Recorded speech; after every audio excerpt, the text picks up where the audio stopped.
Hace 6 días, Jesús tomó consigo a Pedro, Santiago y Juan y los condujo en secreto a un monte elevado. Imagina un lugar donde el cielo parece tocar la tierra, aislado del ruido y de la multitud. Allí, en la soledad de las alturas, algo extraordinario estaba a punto de suceder. Al llegar a la cima, el aire se volvió inmóvil, como si el tiempo mismo se contuviera. De pronto, ante los ojos atónitos de los 3 discípulos, el cuerpo de Jesús comenzó a irradiar una luz deslumbrante. Su rostro resplandeció como el sol en su cenit y sus ropas se volvieron más blancas que la nieve más pura. No era un brillo externo, sino la manifestación misma de su naturaleza divina, rompiendo el velo humano que lo cubría.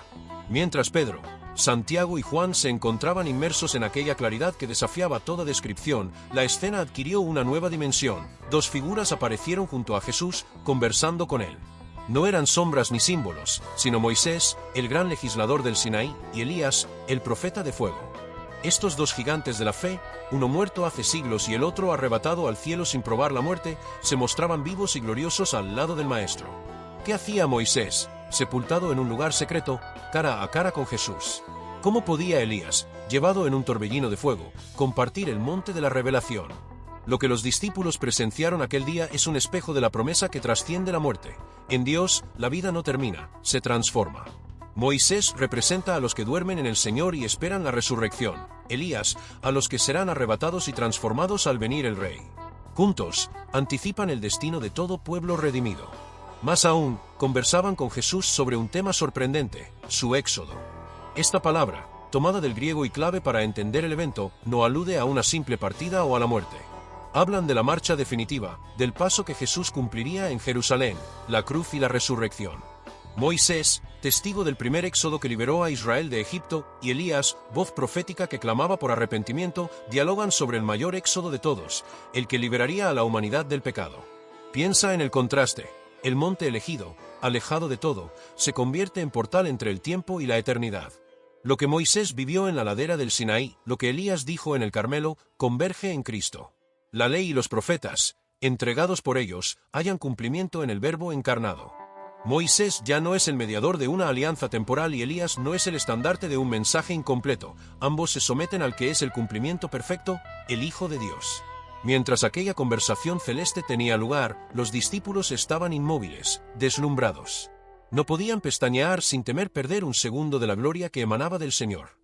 Pero en el momento de mayor asombro humano, Jesús mismo puso fin a la contemplación, tocó a Pedro, a Santiago y a Juan y les dijo: levantaos y no temáis. Al alzar la vista, Moisés y Elías ya no estaban. Solo Jesús permanecía, y su rostro seguía irradiando la promesa de la gloria futura. Antes de abandonar el monte, Pedro, impulsivo como siempre, propuso construir 3 enramadas, una para Jesús, otra para Moisés y la tercera para Elías. Era el deseo humano de encerrar lo divino en estructuras, de retener un instante sagrado. Pero una nube luminosa cubrió todo el lugar y del interior surgió la voz del Padre: «Este es mi Hijo amado, a él oíd». En un solo mandato, la supremacía de Cristo quedó sellada, y la ley y los profetas fueron llamados a escuchar a quien encarna la palabra misma. Al escuchar esa voz, los discípulos cayeron de rodillas, dominados por un temor reverente. No era miedo a algo terrible, sino la conciencia de estar ante la santidad infinita. Y así, desde lo alto, recibieron una lección que transformaría sus vidas. La revelación no es para ser idolatrada en sí misma, sino para apuntar a aquel que trae vida y verdad. Cuando la nube se apartó, el silencio retornó, pero algo en el corazón de Pedro, Santiago y Juan había cambiado para siempre.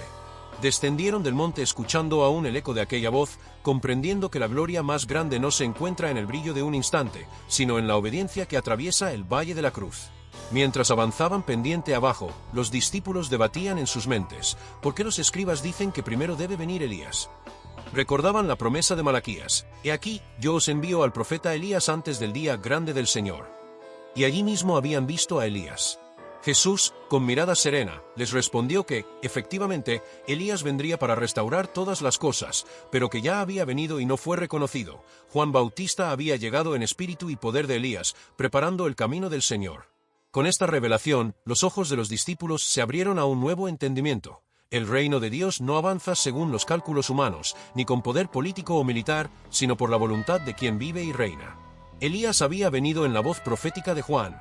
La gloria se había manifestado en Jesús, y aún faltaba el clímax, la cruz, la resurrección y el envío del Espíritu. Al dejar atrás el monte, Pedro, Santiago y Juan llevaban consigo el recuerdo de la luz que desbordó la carne de Cristo y la voz del Padre que coronó a Jesús como Hijo amado. Sabían que el camino no terminaría en aquella cima, sino que continuaría en la adversidad, en la entrega, en el sacrificio redentor. La transfiguración les regaló un vislumbre del reino, pero les preparó para los días más oscuros, ver a su maestro rechazado, de rodillas en Getsemaní, clavado en un madero. Sin embargo, la promesa permanecía, la misma gloria que iluminaría el monte resplandecería en la eternidad. En aquellos momentos, cuando el gran misterio de la cruz parecía no tener sentido, la luz de la transfiguración sería el ancla de su fe, el recordatorio de que el sufrimiento forma parte del plan de redención y que la victoria definitiva siempre llega después de la entrega total. ¿Y tú, que has escuchado esta historia, puedes imaginar el asombro de esos pescadores galileos? ¿Cómo habría sido para ti contemplar la gloria de Dios manifestada en carne humana? Ese vislumbre no fue un evento aislado, sino una promesa sellada. Quien acepta seguir a Cristo camina entre el dolor y la esperanza, entre la cuesta abajo del valle y la cima de la eternidad. Cuando bajaron del monte, el aire parecía más denso, como si la tierra guardara el eco de la voz del Padre.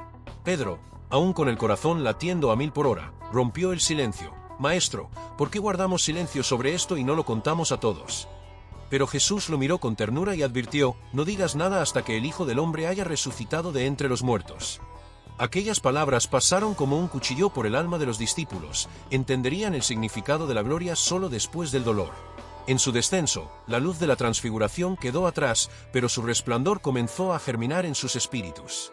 Recordaron la expresión del rostro de Jesús, más resplandeciente que el sol, y comprendieron que, aunque su carne resultaría herida en la cruz, su verdadera naturaleza jamás se apagaría. Fue en ese momento que el monte dejó de ser un lugar geográfico y se convirtió en una realidad espiritual, la promesa de la resurrección. Al llegar al valle, la gente los rodeó con solicitudes de sanidad, pues un padre desesperado imploraba por su hijo poseído.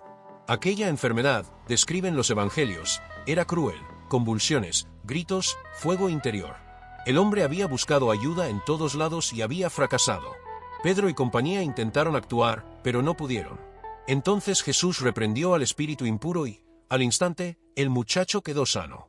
Fue un contraste sorprendente, la gloria deslumbrante del monte y la crudeza del valle.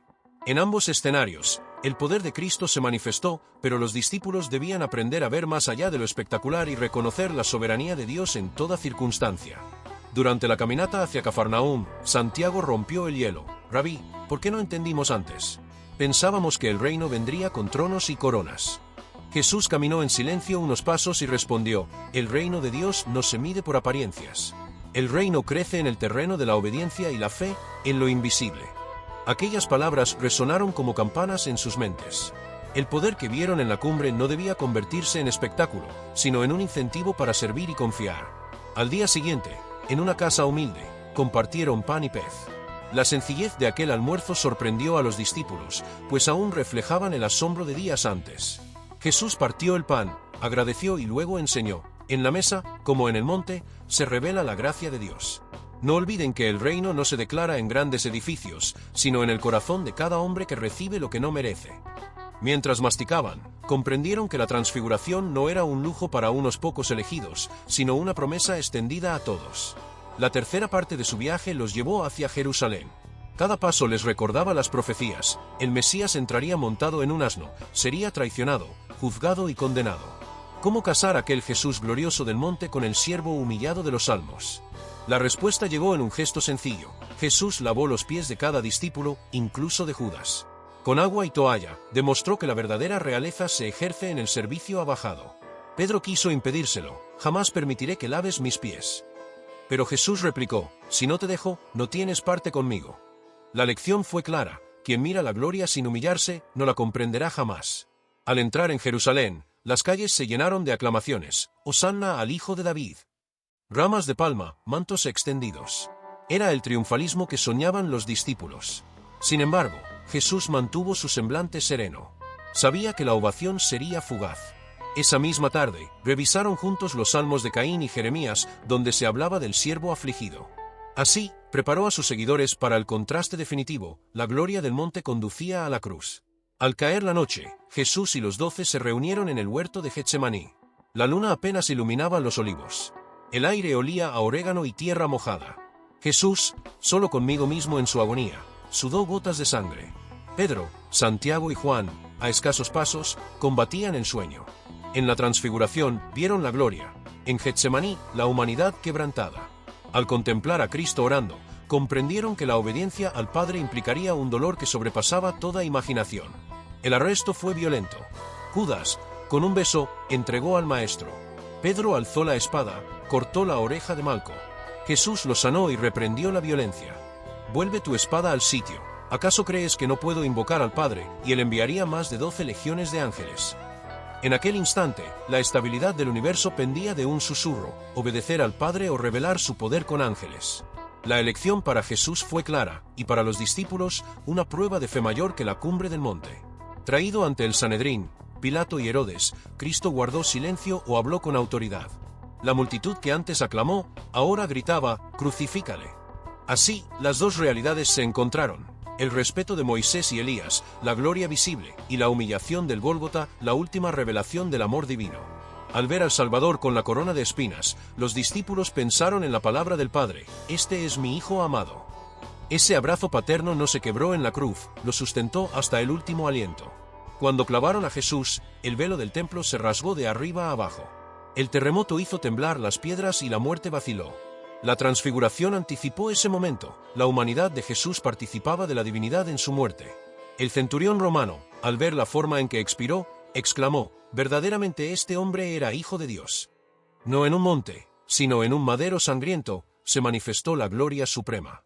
El día del sábado, los discípulos se encerraron en el cenáculo, desconsolados. 3 días de silencio y sombras abismales. Sin embargo, guardaban en su interior la memoria de la montaña luminosa. Fue en esa oscuridad cuando comprendieron que la transfiguración no era un evento separado, sino una pieza vital de la gran historia de la redención: mostrar la gloria que vendría después del sacrificio. La madrugada del domingo, María Magdalena y las otras mujeres hallaron la tumba vacía. Un ángel vestido de blanco les anunció: «No está aquí».